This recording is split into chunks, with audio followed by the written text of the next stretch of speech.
दोस्तों आज हमारे पास ये माइक्रोटेक कंपनी का EB 1100 मॉडल है। दोस्तों इसके अंदर बहुत ही इंटरेस्टिंग 2-3 प्रॉब्लम है जिसको आज हम सोल्व करेंगे।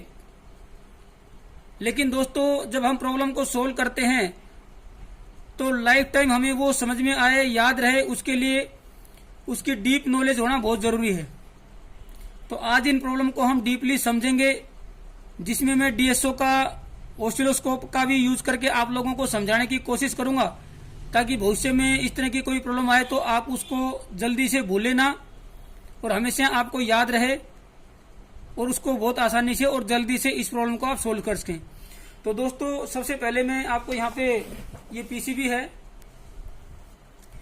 ये EB 1100 की PCB है। दोस्तों मैंने इसको यहाँ पे, क्योंकि सिंगल बैटरी का ये इन्वर्टर है, तो सिंगल बैटरी पे यहाँ पे कनेक्ट कर दिया है, ये नेगेटिव और ये पॉजिटिव। अब मैं इसको ऑन करता हूं। दोस्तों ये आपका जो इन्वर्टर है ऑन हो गया है। ये इसका नो लोड करंट है, जो कि बिना लोड को कनेक्ट किए ये आपका बैटरी से कंज्यूम करता है। नो लोड करंट इसको बोलते हैं। लेकिन दोस्तों एक तो यहाँ पे इसकी आउटपुट यहाँ पे नहीं आ रही है, ये यहाँ पे जो है इसकी आउटपुट नहीं आ रही है। दूसरा मैं इसको मेंस पे कनेक्ट करता हूं तो यहाँ पे आउटपुट तो यहाँ पे आ गई है दोस्तों। लेकिन अगर आप फ्रंट पे देखेंगे तो ये कुछ इस तरीके का इंडिकेशन है, यानी कि कभी मेंस पे कभी यूपीएस पे ये बार बार यूपीएस और मेंस पे यहाँ पे इंडिकेशन शो कर रहा है। चार्जिंग ये नहीं कर पा रहा है, सिर्फ नो लोड करंट ले रहा है और आपका आउटपुट यहाँ पे मेंस को बाईपास कर रहा है। जैसे ही मैं इसको ऑफ करता हूं आपकी आउटपुट बंद हो जाती है, लेकिन नो लोड करंट ये लेता रहता है, यानी कि आपका इन्वर्टर मोड पे ये फंक्शनिंग इसकी प्रॉपर है, ये काम कर रहा है, लेकिन आउटपुट सिर्फ नहीं निकाल रहा है। तो दोस्तों सबसे पहले मैं आउटपुट का जो केस है वो यहाँ पे बड़ी आसानी से सोल्व करके दिखा देता हूं। दोस्तों आउटपुट के लिए यहाँ पे ये जो रिले लगी होती है और इस रिले को ऑपरेट करने के लिए ये ट्रांजिस्टर लगा हुआ है Q6 TCNL 100, ये ट्रांजिस्टर है दोस्तों।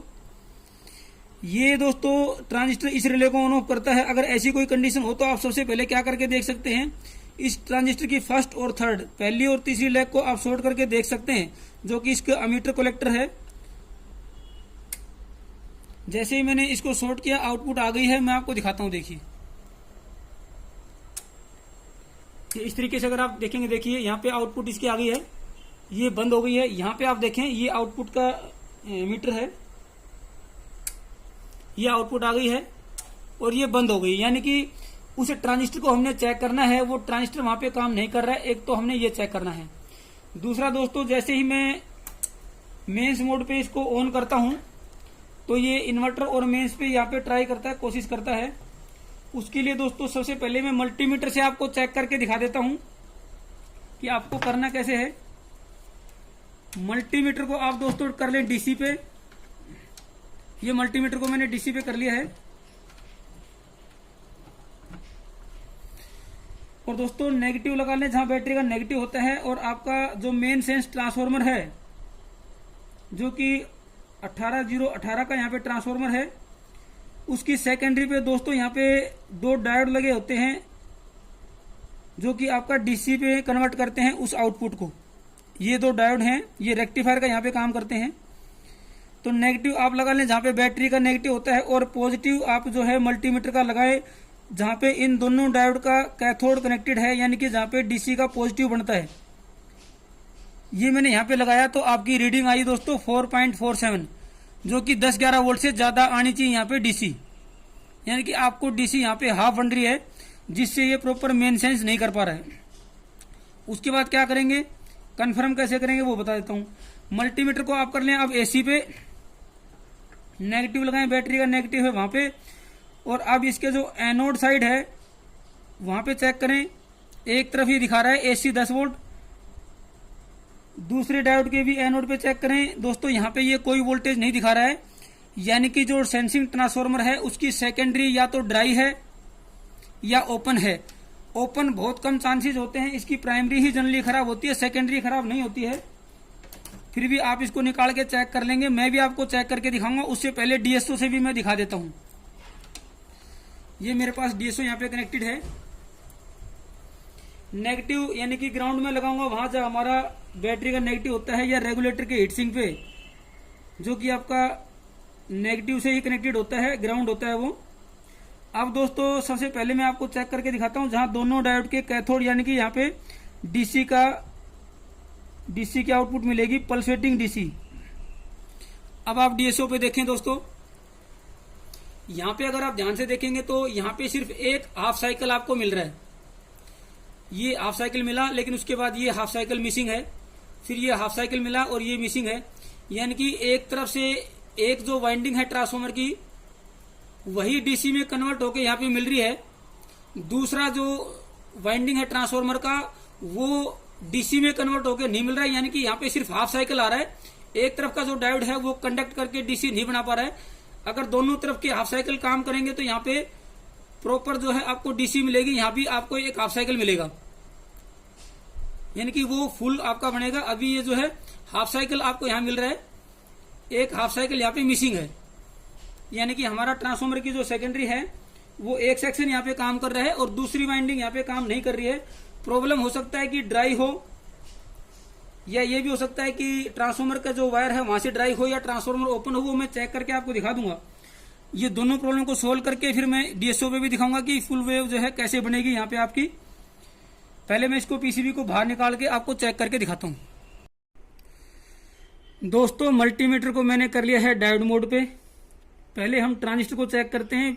TCNL100 है जो कि एक एनपीएन ट्रांजिस्टर है, यानी कि इसके बेस पे जो है हम पॉजिटिव लीड लगाएंगे रेड वाली, बाकी एमिटर और कलेक्टर के ऊपर जो है नेगेटिव से चेक करेंगे। तो ये आपका एक डायोड की वैल्यू यहाँ पे दिखाएगा, देखिए। लेकिन यहाँ पे जो है एक तरफ तो डायोड की वैल्यू दिखा रहा है दोस्तों, लेकिन दूसरी तरफ जो है ये आपका 0.005 यानी कि लगभग ये शॉर्ट की पोजीशन यहाँ पे शो कर रहा है। तो ये ट्रांजिस्टर आपका यहाँ पे खराब है। होना कैसा चाहिए वो भी मैं यहाँ पे दिखा देता हूँ। मेरे पास दूसरी पीसीबी है, यहाँ पे पॉजिटिव लगाया मैंने बेस पे सेंटर पे, और एक तरफ देखिए ये आपका शो करेगा यहाँ पे 0.5, दूसरी तरफ भी ये आपका शो करेगा 0.5। थोड़ा सा वेरिएशन आएगा दोनों तरफ की रीडिंग पे, लेकिन ये लगभग डायोड की वैल्यू दोनों तरफ दिखाएगा। लेकिन जो हमारा खराब है दोस्तों वो यहाँ पे बेस के साथ यहाँ पे जो देखिए ये 0 दिखा रहा है, यानी कि ये शॉर्ट हो चुका है। तो इस ट्रांजिस्टर को TCNL100 को हम यहाँ पे चेंज कर देंगे। एक प्रॉब्लम हमारी सोल्व हो गई है। उसके बाद दोस्तों हम मल्टीमीटर को कर लेंगे रेजिस्टेंस ओम पे, रेजिस्टेंस की यूनिट जो कि ओम है उस पे कर लेंगे। और उसके बाद जो ट्रांसफार्मर की सेकेंडरी है उसको हम चेक करेंगे, उसका रेजिस्टेंस ये 18 है, तो एक को आप 0 पे लगा लें सेंटर वाली पे, और बाकी दोनों तरफ चेक करेंगे तो 50 ओम के आसपास ये वैल्यू आपको दिखाएगा। ये 53.6 ओम दिखा रहा है दोस्तों। इस तरफ आपका ये 0.3 ओम, यानी कि ये लगभग शॉर्ट की पोजीशन दिखा रहा है। लेकिन मेरे पास ये शायद बहुत रेयर है, क्योंकि ट्रांसफार्मर जो है नॉर्मली ओपन ही होता है, लेकिन यहाँ पे ये 0 दिखा रहा है। तो इसको निकाल के भी हम चेक करेंगे। ओके कंडीशन में कैसे दिखाएगा ये मैं दिखा देता हूँ आपको।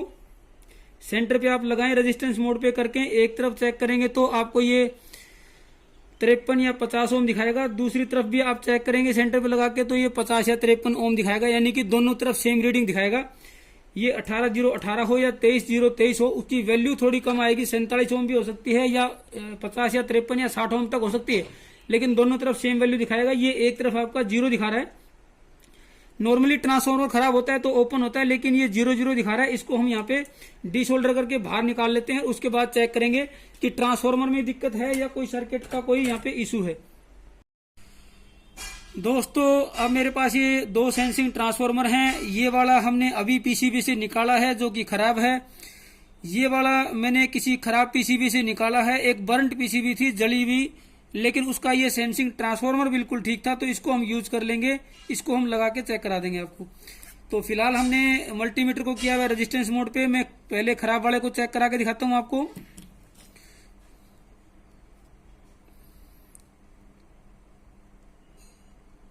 ये 53 ओम दिखा रहा है दोस्तों एक तरफ, और दूसरी तरफ अगर हम लगा रहे हैं दोस्तों तो ये यहाँ पे 0.5 यानी कि ये लगभग 0 ओम का रेजिस्टेंस दिखा रहा है, यानी कि ये वाइंडिंग यहाँ पे शॉर्ट दिखा रहा है, जो कि संभावनाएं बिल्कुल कम होती हैं, बहुत कम और रेयर चांसेस होते हैं कि इस तरीके से ट्रांसफार्मर यहाँ पे सेकेंडरी शॉर्ट हो जाए। इसको चेक करते हैं, जो कि हमारा ओके है, जो हमने बिल्कुल बर्न पीसीबी से निकाला था 54.4 54.4 ओम।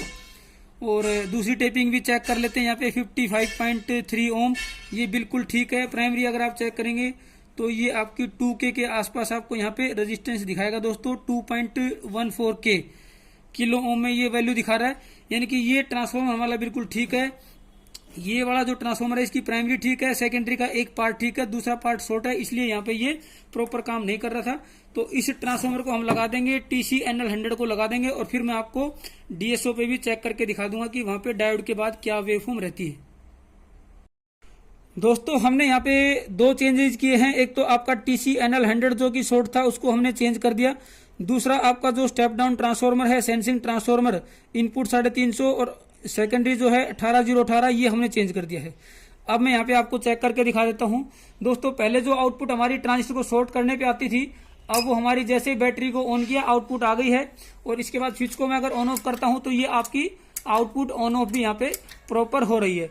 अब मैं मेंस को ऑन करता हूँ, ये नो लोड करंट है दोस्तों। मेंस को ऑन करते ही यहाँ पे आपका चार्जिंग एम्पियर आ जाएगा।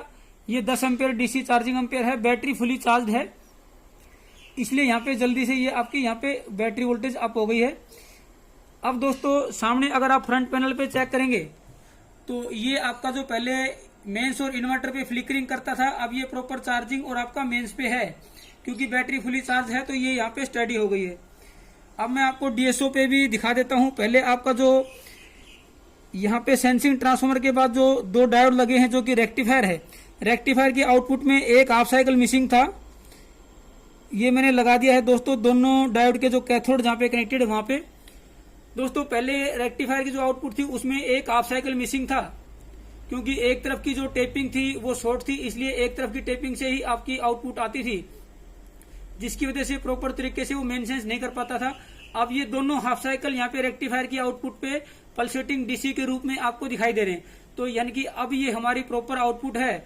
इसको मैं मल्टीमीटर से भी चेक करके आपको दिखा देता हूँ।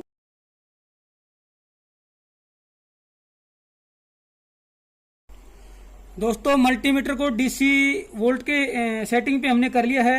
नेगेटिव मैंने बैटरी वाले पॉइंट पे लगा दिया जहां बैटरी का नेगेटिव होता है। अब मैं जहां पे दोनों डायोड के कैथोड कनेक्टेड हैं, जो कि रेक्टिफायर की आउटपुट है पॉजिटिव आउटपुट, वहां पे मैं मल्टीमीटर की पॉजिटिव लैग लगा रहा हूं। देखिए पॉजिटिव लीड लगाने पे ये आपकी यहाँ पे दोस्तों शो कर रहा है 10.16, जो कि पहले 4.5 के आसपास या 5 वोल्ट के आसपास शो कर रहा था दोस्तों।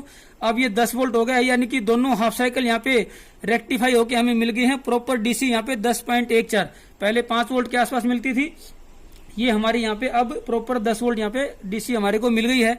ये हमारा यहाँ पे हमने रेक्टिफाई कर लिया, इसको सोल्व कर दिया, ठीक कर दिया दोस्तों।